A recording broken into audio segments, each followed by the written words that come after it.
On this week's episode, we pick up where we left off.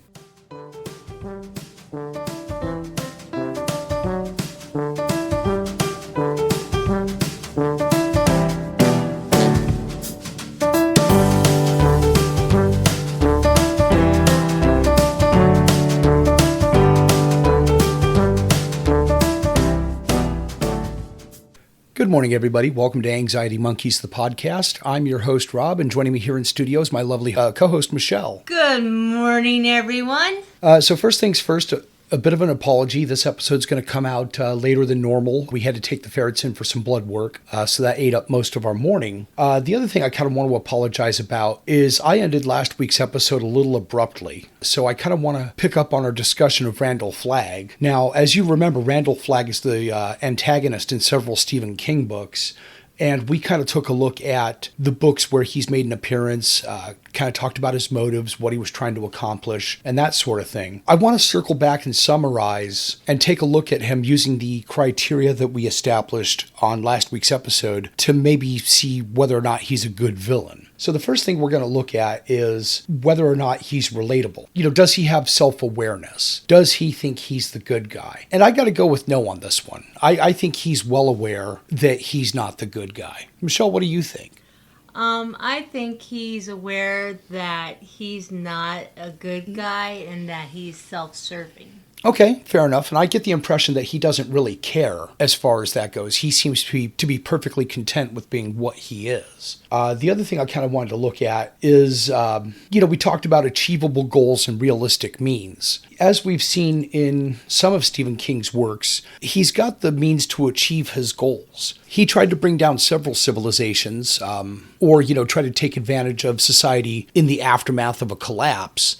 But I think one of the incidents that really point to his means matching his goals is the destruction of Gilead. His modus operandi has been to destroy societies, and he was instrumental in taking down Gilead, even if he wasn't the prime mover. But I think Gilead was a way for him to make ends meet. I think it was a way for him to get Roland rolling on what he wanted to achieve, a way to get Roland to follow along with him to complete what he wanted to complete. To head to the Dark Tower, take over and become God. So you're thinking that destroying Gilead was nice for Flagg, but it wasn't the means to the end. It was just a way of goading Roland into getting onto the road so he could kind of continue his work. I think most of the Man in Black's or Randall Flagg's actions in the Gunslinger series was basically to keep Roland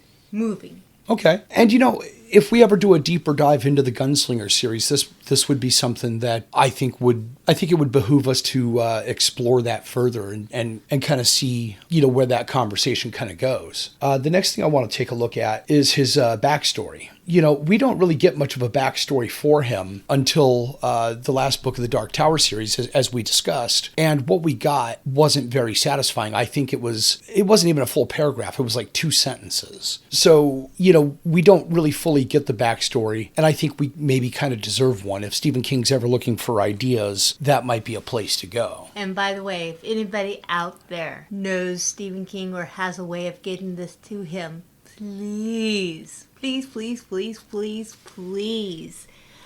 we are big fans of the Gunslinger series here, as well as the rest of the Stephen King kingdom. And we would just like for Randall Flagg or the Man in Black or whatever you feel like calling him this week, background, more knowledge of the character, more development of the character, and just so we could just dig in with it. And lastly, I kind of want to take a look at the question of scale. I think this is the easiest question to explore out of all of them because there's definitely an aura of menace and unstoppability to Flagg in The Stand. I don't know that he quite scales in the same way with Roland. You're shaking your head. No, he doesn't. In The Stand, I feel that he shows more flex, more muscle. Where in the Gunslinger and the Dark Tower series, he tends to not show as much muscle. But he's as menacing, as manipulative in the series as he is in The Stand, though. Yeah, but, in The Stand, we don't see him doing as much manipulation. He's more overt in The Stand. It's kind of a departure because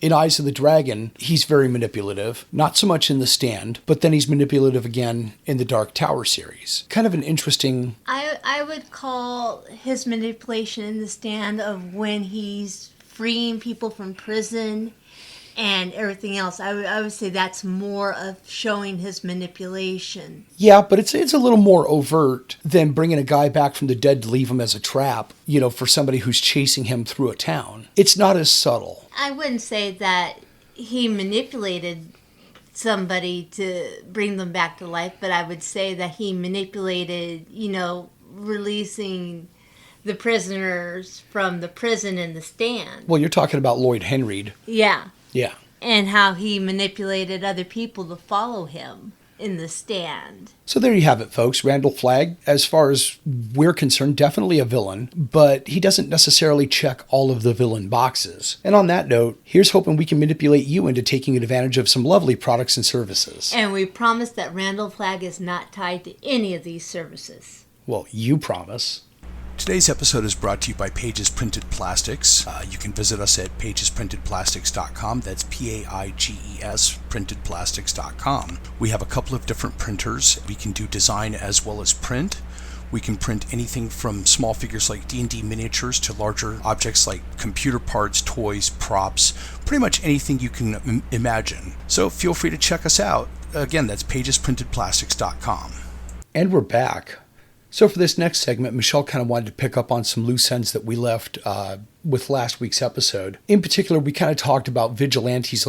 We kind of hinted at it. So this piece is about vigilantes versus villains. Granted, I know there are differences between the two, but there are so many similarities that it's hard to ignore. Well, and I think part of that stems from real-life vigilantism. There's plenty of examples of bad things being done by vigilantes, lynchings, racist hate crimes, rapes, assaults. There's a couple of groups that come to mind in terms of racism. There's the Minutemen and the Ranch Rescue Militias. But then again, there's also vigilante groups that have done good things, such as Perverted Justice going after internet pedophiles. But then there's also weird ones like the New York divorce coercion gangs, which basically exist to harass people into granting divorces. So there's plenty of real-world examples of vigilantes where people take the law into their own hands. And I think a little bit of that has bled over into the world of fiction, in particular comic books. I know you mentioned that a couple of examples you wanted to kind of take a look at were Batman and the Punisher. So we cover both Marvel and DC, which is roughly 90% of all comic books out there. That being a number that I just completely pulled out of my ass. I think it's a pretty accurate number. Close enough. So let's take a look at Batman first, because we talked about him beating up on shoplifters in last week's episode as kind of an example of disproportionate means and power not scaling to your opponents. So one of the arguments that I've seen in a few places is that the emergence of somebody like Batman by necessity leads to characters like the Joker and the Riddler and Two-Face showing up because, again, there's really not much in the way of conventional crime in Gotham City that's going to stand up to somebody who lurks in the shadows, has millions of dollars worth of high-tech gadgets, knows roughly every martial art in the universe, and is just an unstoppable ass-kicking machine. So, it's one of those things where, people who would be interested in taking down somebody like Batman have to be proportionate in power. It also kind of speaks to me of the writers needing a threat that scales with the scope of the hero. It's kind of like why, it took somebody like a Doomsday to kill Superman. Yeah, your average shoplifter or card thief is not gonna, Batman's not gonna bat an eye at them, and he's gonna leave that for Gotham police. But more of the Joker or the Riddler or Penguin are more capable of matching his wits and his power as well. Yeah, whether it's through their own innate abilities or through strength of numbers. And not to fail to mention that you have the female villain as well, who is more than capable of matching with Batman. You got Harley Quinn, Poison Ivy, Catwoman, that are more than capable of matching wits and possibly power. Yeah, absolutely. But that also kind of brings to mind a dilemma that showed up in Batman Returns. You know, when Batman was fighting with Catwoman, played by Michelle Pfeiffer, he finds himself on the horns of a dilemma. If he kicks her ass, then he's the guy who just beat up a woman, albeit a skilled martial artist and athletic example of a woman. On the other hand, if she kicks his ass, then no matter what he does, he got his ass kicked by a girl. And in this case, you know, when you bring up Batman and Catwoman, they have a history of where they're mutually interested in each other outside of the costume. And so Batman's obviously intelligent enough to figure it out. And so is Catwoman. Again, it depends on the writers. There have been times where they've been romantically involved in and out of costume. They've been allies. You know, in times when Catwoman's been something of an anti-hero, they've found themselves working together. So there's definitely some convoluted relationships there. But I think that kind of gets beyond the question of, is Batman really a hero?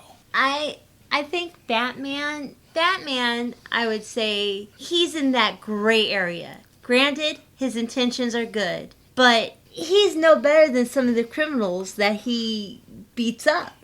Sure, and one of the arguments I've seen in opposition of Batman is that, you know, you've got Bruce Wayne, who's a multi-billionaire now. You know, his wealth kind of scales with the times, because, I mean, back in the 30s, he was just a multi-millionaire. Now he's a multi-billionaire, and blame inflation for that. But, you know, he might have more effect if he just paid his fucking taxes, you know, and engaged more heavily in his philanthropic organizations than he would if he puts on a latex bodysuit and beats the shit out of people. I mean, if you're looking for exercise, you know, I'm sure he could afford gym equipment. Yeah, there's easier ways to do your cardio. And he just, now, granted, you may disagree with my opinion on this matter, and feel free to flood our email box if you want to. Yep, that's anxietymonkies@gmail.com. But I think that Batman is no better than the people that he stops. And make sure to start those emails with, "Dear Michelle, you're wrong and here's why." I don't know that I'd say he's as bad as the people he fights, but he's definitely part of the problem that he's trying to solve. I think that would be fair to say. Would you agree? I would say that he is part of the problem that he's trying to solve, yes. Okay, and you know, I think we're going to put a pin in that one and move on to our next vigilante, covering the Marvel Universe. Coming from, I think, Queens, New York, weighing in at 310 pounds, it's Frank Castle, otherwise known as the Punisher. Now, I feel like in recent years, the Punisher's become more prominent.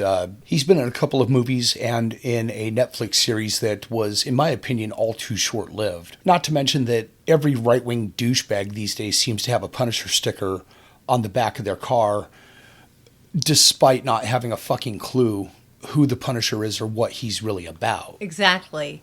And to touch on the subject again, the Punisher gets his joy from doing what he feels is right.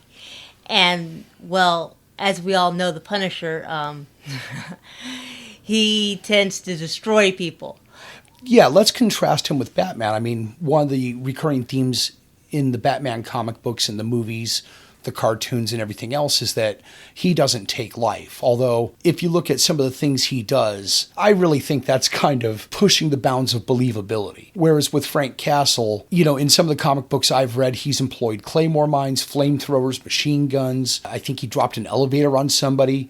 He threw a mob boss into a pit at a zoo where she was subsequently mauled by polar bears. So yeah, not a nice guy, and he's more violent than Batman. And he definitely seems to get a thrill out of the methods he employs.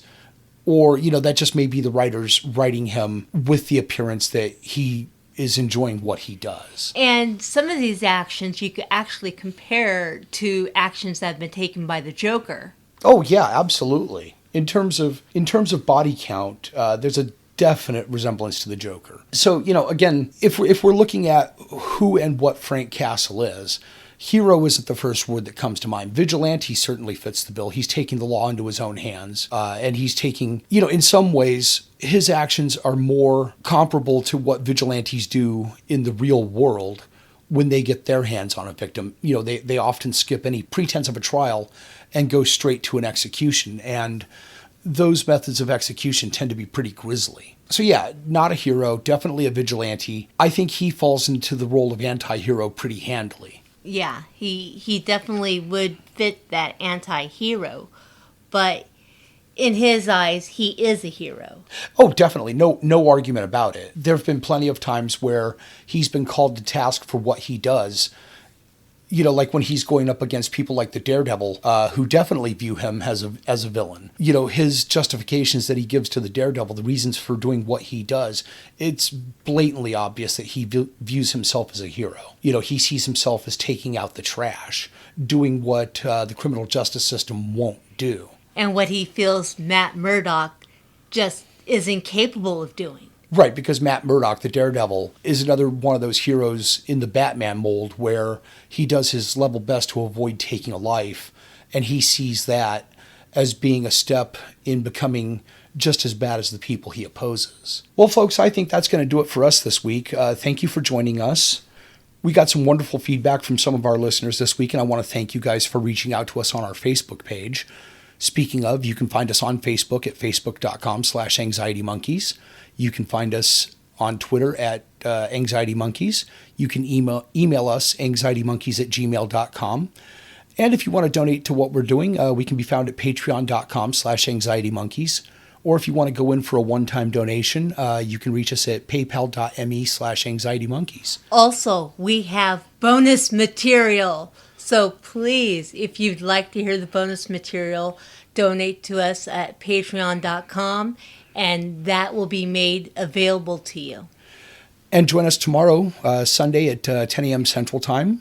We'll be playing on our Twitch channel. I will be playing 8 Eyes for the Nintendo Entertainment System. And I will be moderating the chat. Well, we'll see you next week, folks. Have a good weekend.